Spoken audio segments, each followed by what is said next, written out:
오늘의 성경 이야기 시작합니다. 예수님과 무화과나무.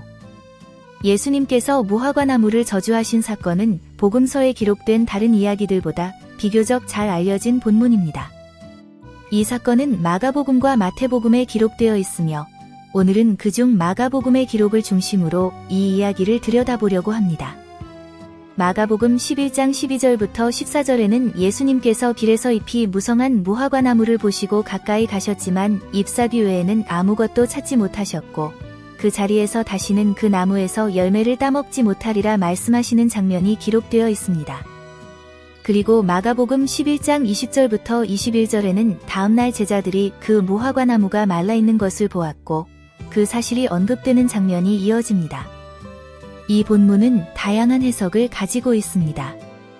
마가복음에는 무화과 철이 아니라는 설명이 함께 나오는데 그렇다면 열매 맺지 않을 시기에 열매가 없다는 이유로 저주하신 것이 불공정한 행동처럼 보일 수 있기 때문입니다. 그래서 오늘은 이 사건을 전통 해석에서는 어떻게 이해해왔는지 먼저 살펴보고 그 해석을 비판했던 사람들은 어떤 이유로 문제를 제기했는지 이어서 확인한 다음 그 비판을 해소하려는 현대 해석이 무엇을 근거로 제시되는지도 함께 살펴보겠습니다. 전통 해석에서는 어거스틴과 요한 크리소스톰, 칼빈 같은 주석가들이 이 장면을 단순한 예수님의 감정 표출로 보지 않고 열매 없는 신앙과 열매 없는 종교 체계에 대한 예언적 표적으로 설명해 왔습니다. 잎이 무성한데 열매가 없다는 모습은 곧 겉모양은 풍성해 보이지만 하나님께 드릴 실제 열매가 없는 상태를 드러내며 이 사건이 예루살렘과 성전 중심 신앙의 열매 없음에 대한 경고의 행동으로 읽힌다는 것입니다. 그럼에도 불구하고 이 장면은 계속해서 비판을 받아왔습니다. 노벨 문학상을 수상한 조지 버나드 쇼와 버트런드 러셀은 이 사건을 두고 열매를 맺을 때가 아닌데 열매가 없다는 이유로 저주하는 것은 공정하지 않으며 도덕적으로도 납득하기 어렵다는 취지로 비판한 바가 있습니다. 이들은 이 장면을 표적으로 받아들이기보다 예수님의 행동 자체가 불합리해 보인다는 점을 들어 기독교적 예수이해에 문제를 제기했습니다. 그리고 이런 비판을 정면으로 다루기 위해 현대 해석에서는 당시 팔레스타인 무화과의 결실 방식과 계절을 근거로 설명하기도 합니다. 그때는 시장에 내다 팔만한 상품성이 있는 완숙한 무화과가 열리는 철은 아니었지만 잎이 무성한 무화과나무라면 지나가는 나그네가 먹을 수 있는 조기 열매나 덜 익은 열매가 어느 정도는 붙어있는 상태였으며 잎이 무성한데도 그런 초기 열매조차 전혀 없다면 나그네나 객이 먹을 것이 준비되어 있지 않을 뿐만 아니라 그 나무는 이후에도 열매를 기대하기 어려운 상태라는 것입니다. 이러한 주장을 내세운 대표적 인물은 W.M. 크리스티이며 이 해석은 예수님의 행동을 철이 아닌데 억지로 열매를 요구한 불공정이 아니라 겉모양만 무성하고 실제로는 아무것도 없는 상태를 드러내는 표적으로 이해할 수 있게 해준다는 취지로 제시됩니다. 우선 저는 예수님께서 무화과나무를 마르게 하신 사건처럼 본문 자체가 비교적 분명하게 전해지는 이야기들에 저의 견해나 해석을 덧붙여서 의미를 더 만들어내는 방식을 선호하지는 않습니다. 이러한 본문은 해석이 부족해서 문제가 생기는 것이 아니라 오히려 사람들이 읽을 때 자연스럽게 붙잡아야 할 흐름이 이미 드러나 있기 때문입니다. 그런데도 제가 이 본문을 다시 들여다보려는 목적은 이 본문이 주고자 하는 교훈은 성경 구절 자체에 이미 분명하게 드러나 있으며 성경을 있는 그대로 읽어 나아가도 복음과 구원에는 영향이 없지만 그 말씀 위에 사람들의 해석이 너무 많이 덧붙여지면서 불필요한 갈래들이 생겨버렸고 그 갈래들이 오히려 사람을 본문에서 멀어지게 하거나 핵심을 듣지 못하게 만들 수도 있기 때문입니다. 그래서 제가 이 이야기를 다시 정리하려는 이유는 누군가가 구원이나 복음 혹은 하나님의 권위 같은 주제가 너무 어려워서 설명을 더하기 위함이 아닙니다. 오히려 불필요하게 갈라져 버린 길들을 한번 정리해서 사람들이 본문 앞에서 불필요한 혼란에 빠지지 않도록 돕기 위함입니다. 해석이 많아질수록 더 깊어지는 것처럼 보일 수는 있지만 실제로는 그 많은 갈래가 사람을 본문에서 멀어지게 하거나 핵심을 듣지 못하게 만들 수도 있습니다. 그래서 오늘 정리는 기존 해석들을 비판하기 위해 새로운 의미를 억지로 부여하려는 것이 아닙니다.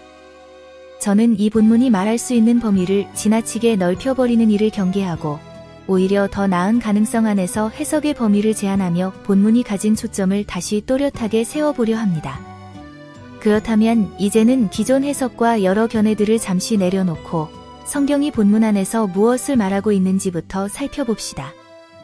마가복음 11장은 흔히 샌드위치 구조라고 불리는데 마치 빵과 빵 사이에 속재료가 들어가듯이 한 사건의 앞뒤를 같은 사건의 장면으로 감싸고 그 사이에 다른 사건을 끼워 넣음으로 의미를 또렷하게 만드는 방식입니다.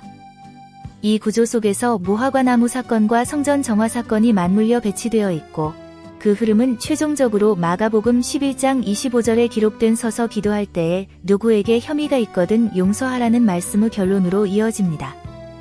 그래서 마가복음 11장에서 무화과나무 사건과 성전 정화 사건은 단순히 예루살렘과 성전을 향한 판단의 이야기로만 읽히기보다 용서의 가르침까지 담고 있는 하나의 흐름까지 끌고 와야 합니다. 그런데 전통 해석 방식에서는 무화과나무 사건을 예루살렘 성전에 대한 경고, 곧 성전과 종교 체계에 대한 심판의 예표로 설명해 왔습니다. 그러나 마가복음 본문에서 예수님께서 성전을 대하신 방식은 성전을 폐하거나 문을 닫게 하는 심판이 아니라 더럽혀진 것을 드러내고 정화하여 회복시키는 방식이었습니다. 또한 이 단락의 결론도 파괴나 단절의 말로 끝나는 것이 아니라 마가복음 11장 25절에 누구든지 혐의가 있거든 용서하라는 가르침으로 마무리됩니다. 따라서 무화과나무가 그들의 주장대로 예루살렘 성전 그 자체를 예표하는 것이라면 본문이 끝으로 끌고 가는 방향과도 자연스럽게 맞아야 합니다. 예수님께서 성전을 정화하고 회복시키셨으며 마지막에는 제자들에게 용서의 가르침을 말씀하셨다면 무화과나무도 저주하여 말라 죽게 하시는 방식이 아니라 오히려 열매 맺지 못하는 나무에게 더 많은 열매를 맺도록 기적을 행하시는 일이 열매 없는 성전을 회복시키심과 제자들에게 용서하라는 가르침의 예표로 더 자연스럽습니다. 반대로 전통 해석이 말하는 것처럼 무화과나무가 성전의 심판을 예표하는 것이라면 예수님께서 성전에 들어가 모든 것을 엎으신 뒤에 성전을 닫아 버리시거나 그 후 제자들에게 가르치시길 불순종한 자들은 심판하신다고 단호하게 말씀하시는 흐름이 오히려 무화과 나무를 말라 죽게 하시는 사건과 이어지는 것이 전체적 교훈에 더 맞아떨어지게 됩니다. 그러나 예수님께서는 그리하지 않으실 뿐 아니라 오히려 누구든지 용서하라고 가르치십니다. 이제 우리는 가장 근본적인 것부터 다시 살펴봐야 합니다. 사람들은 왜 이 사건을 무화과나무가 예수님께 저주를 받은 사건이라고 받아들이는지 그 시작점부터 점검해 보겠습니다. 많은 사람이 그렇게 생각하는 가장 직접적인 근거는 마가복음 11장 20절과 21절에 있습니다. 마가복음 11장 20절에는 그 나무가 뿌리째 말라버렸다는 나무의 현 상태가 기록되어 있으며 바로 이어서 21절에는 베드로가 랍비여 보소서 저주하신 무화과나무가 말랐나이다라고 말하는 장면이 기록되어 있습니다. 그런데 여기서 저주하는 표현은 예수님이 직접 선언하신 말씀이 아니라 그 무화과나무의 상태를 바라본 베드로의 인식과 말라 죽음을 저주라고 표현한 베드로의 질문이 기록된 것입니다. 문제는 전통 주석가들의 해석이든 그 해석을 비판했던 주장들이든 또 그 비판을 해소하려는 현대적 설명이든 서로 결론은 달라도 공통적으로 베드로의 저주 인식을 예수님의 목적과 동일시하여 출발점으로 삼아왔다는 점입니다. 그래서 어떤 쪽은 정당한 심판이라고 말하고 어떤 쪽은 불공정하다고 비판하며 또 어떤 쪽은 당시 무화과의 결실 방식으로 변호하지만 논쟁의 출발이 이미 저주하는 표현을 사실로 고정한 상태였기 때문에 본문이 끌고 가는 흐름을 놓칠 위험이 생깁니다. 그래서 우리는 베드로의 인식과 표현인 저주라는 단어를 잠시 내려놓고 본문이 실제로 무엇을 보여주는지 다시 살펴봅시다. 예수님께서는 무화과나무를 향해 이제부터는 아무도 내게서 열매를 먹지 못하리라라고 말씀하셨으며 마가는 그 다음에 예수님의 가르침을 믿음과 기도 그리고 용서로 이어서 기록합니다. 따라서 본문의 핵심은 나무가 말라 죽은 현상 자체보다 예수님의 말씀이 현실이 되는 권위와 그 권위가 제자들의 삶으로 어떻게 이어지는가에 있는 것입니다. 여기서 한 가지 견해를 남겨두고자 합니다. 먼저 이 견해는 주장하려는 목적이 아니라 불필요한 해석과 살들을 방지하기 위함을 밝힙니다. 예수님께서 왜 굳이 나무가 뿌리째 말라버리는 결과까지 남는 방식으로 이제부터는이라는 말씀을 하셨는지 생각해 봅시다. 이 장면은 예수님의 공생애가 끝을 향해 가는 시점과 맞물려 있으며 여기서 이제부터는 아무도 내게서 열매를 먹지 못하리라는 선언은 예수님께서 지상에서 육신을 입고 능력을 베풀며 직접 복음을 들려주시던 그 눈에 보이는 시기가 끝나가고 있음을 시각적으로 보여주는 것으로 볼 수 있습니다. 즉, 무화과나무가 마른 현상은 곧 다가올 예수님의 죽음을 예표하며 제자들이 더 이상 육신의 예수에게서 가시적인 열매를 얻어먹는 자리에 머물 수 없음을 선포하신 장면으로 볼 수 있습니다. 결국 이 죽음을 통해 완성될 것은 누군가에 대한 저주가 아니라 우리 모두를 살리는 영원한 용서로 해석하는 것이 성전 정화와 그 이후 제자들에게 가르치시는 말씀이 자연스럽게 이어지게 됩니다.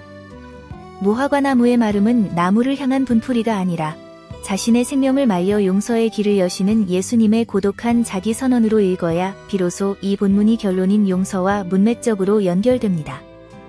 베드로의 주관적 표현과 예수님의 객관적 선포를 분리할 때야 비로소 이 본문이 가르침 위에 불필요한 해석들을 걷어낼 수 있게 됩니다.